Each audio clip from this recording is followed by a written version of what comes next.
This video series is designed for campus pastors and overseers to go through, or maybe even new overseers coming on to an overseer team.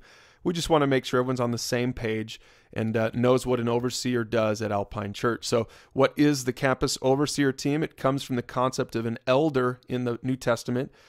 Let's go to Acts chapter 14. We see that Paul and Barnabas were there, and they were preaching the gospel at different cities. You can go back and read this for yourself if you want.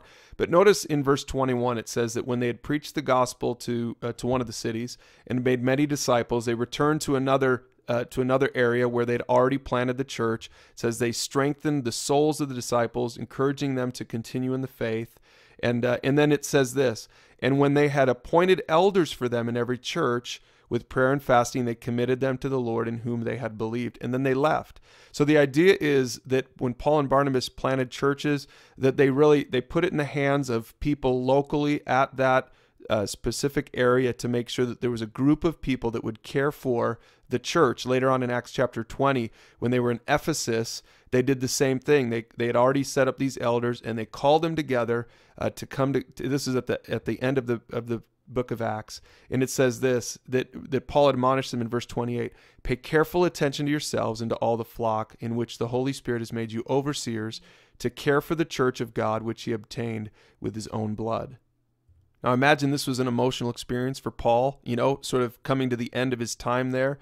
In both of these situations, he knew he wasn't going to see them again, and so he was empowering them, but he was saying, listen, I want you to know that Jesus died for this church, so that's how much you need to care about this job. And that's really the sense that we want everyone to have if you're on the overseer team at your campus, is that your job is to oversee or care for the church, like to really care for the church.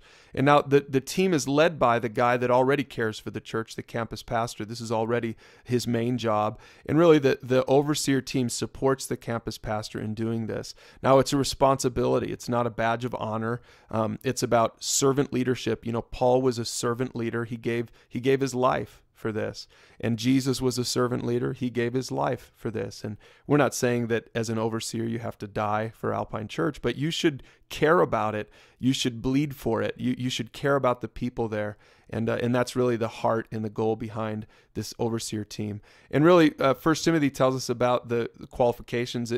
You really should lead yourself first and your family, before you consider leading a church. So these are some questions for you to ask, even as you're thinking about this overseer team and your role on it.